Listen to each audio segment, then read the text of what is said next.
Plusieurs personnes aujourd'hui sont passées de vie à trépas, or que ce n'était pas le moment pour eux de mourir prématuré. Dieu n'a jamais souhaité que nous mourons précocement. Pourquoi? Parce que dans nos situations, par affinité, par compassion, par émotion, alors nous embarquons des personnes dans nos voyages. Or que Dieu n'était plus d'accord que vous continuez ensemble. Je veux vous dire quelque chose, ces internautes. Toi, chrétien, ne force jamais une relation. Il y a de ces relations que vous forciez et demain pourraient être toxiques pour vous. Faites très attention. Ah oui, apprenez toujours à rendre grâce à Dieu. Soyez de ces personnes qui cherchent la volonté de Dieu dans les relations amicales. C'est très important. Toi qui m'écoutes, ne force jamais. Si quelqu'un ne veut plus de toi comme ami, ah oui, dans son cercle d'amitié, accepte. Tu ne sais le pourquoi. Parce que tout ce que Dieu fait est bon et toutes choses concourent au bien de ceux qui aiment Dieu. Mais pourquoi forcer?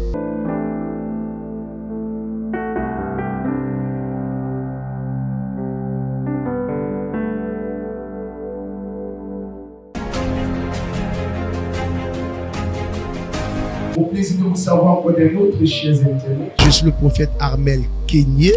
Alors, dans le cadre de notre programme, comme tous les autres jours, nous allons parler de cette thématique: rechercher la volonté de Dieu dans vos relations amicales. Recherchez la volonté de Dieu dans toutes vos relations amicales. Alors, chers internautes, il faut déjà comprendre quelque chose. Il y a de ces situations qui nous arrivent dans la vie, pas parce que c'était la volonté de Dieu. Il y a de ces choses que nous subissons parce que nous avons mis Dieu de côté et nous avons laissé nos émotions remplir notre esprit. Ah oui, souvenez-vous l'histoire d'Abraham. Lorsque Dieu dit à Abraham de quitter Charan et d'aller vers le pays que il lui montrerait. Alors, que fait Abraham? Abraham a pris son neveu Lot parce que son papa n'était plus de ce monde.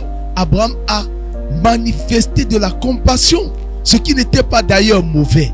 Sauf que cette compassion l'a failli coûter cher parce que Dieu, dès l'instant que Abraham a pris Lot pour son voyage, Dieu a cessé de lui parler. La Bible dit quoi? Lot, neveu d'Abraham, lui a cherché querelle. La Bible dit dans le livre de Genèse, chapitre 13, qu'il y eut querelle entre les bergers de troupeaux d'Abraham et les bergers de troupeaux de Lot. Alors, Abraham a dit à son neveu Lot que, ok, séparons-nous. Si tu prends le nord, je prends le sud. Si tu prends le sud, je prends le nord. Pourquoi? Parce que Abraham lui-même s'était mis dans beaucoup de problèmes, car lorsque Dieu lui a demandé de quitter pour aller vers le pays qu'il lui montrerait, Dieu ne lui a pas demandé de prendre l'autre. Le problème des échecs de plusieurs personnes. Plusieurs personnes aujourd'hui sont passées de vie à trépas, or que ce n'était pas le moment pour eux de mourir prématuré. Dieu n'a jamais souhaité que nous mourons précocement. Pourquoi? Parce que dans nos situations, par affinité, par compassion, par émotion, alors nous embarquons des personnes dans nos voyages. Tu vois, il y a de ces personnes que Dieu a mis comme connexion saisonnière. Ah oui, et je vais vous dire quelque chose. Il y a des connexions saisonnières que Dieu positionne pour une saison précise, juste pour que ces personnes vous fassent du bien. Du moment où vous ne discerniez pas que le temps est achevé avec cette personne, la même personne qui a été pour vous hier une bénédiction serait pour vous un poison demain. Pourquoi? Parce que vous êtes en train de l'embarquer pour un autre niveau de votre voyage, or que Dieu n'était plus d'accord que vous continuez ensemble. Je vais vous dire quelque chose, ces internautes. Toi, chrétien, ne force jamais une relation. Il y a de ces relations que vous forciez et demain pourraient être toxiques pour vous. Faites très attention. Ah oui, apprenez toujours à rendre grâce à Dieu. Soyez de ces personnes qui cherchent la volonté de Dieu dans les relations amicales. C'est très important.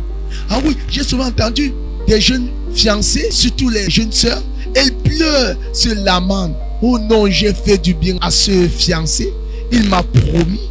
Sauf qu'à la dernière nouvelle, il est venu rompre les fiançailles. Tu te morfonds, tu pleures.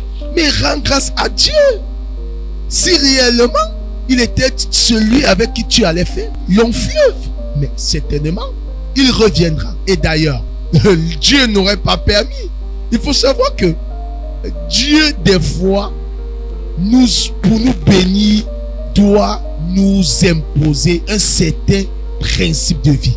Ah oui, je vous le dis, toi qui m'écoutes, ne force jamais. Si quelqu'un ne veut plus de toi comme ami, ah oui, dans son cercle d'amitié, accepte, tu ne sais le pourquoi.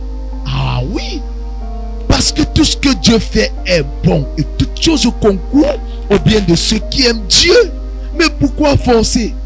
J'ai souvent vu des personnes, c'est-à-dire elles forcent des relations, c'est-à-dire s'impliquent dans des choses qu'on ne les a même pas mêlées, on ne les a même pas interpellées. Cet ami ne t'a pas dit, mais pourquoi tu en fais de ça un problème? Non, elle ne veut plus de toi. Ah oui, mais accepte comme suit et bénis Dieu. Et puis, si un homme te déteste et que Dieu t'aime, quel choix aurais-tu à faire? Donc, acceptez la volonté de Dieu dans vos vies. Comme Jésus, sur le mont de Gethsémani, il a dit, Seigneur, s'il est possible que cette coupe s'éloigne de moi. Seulement, non pas ma volonté, mais ta volonté. Ah oui, devant une situation, demande toujours à Dieu, Seigneur, quelle est ta volonté? Seigneur, cette amitié, est-ce que le temps a déjà été expiré? Ah oui, une amitié n'est pas à vie. Ce n'est pas un lien. Ce n'est pas un mariage. Jamais. Donc, je suis venu encourager quelqu'un qui se morfond aujourd'hui. Ah oui, j'ai été bien envers celui-ci.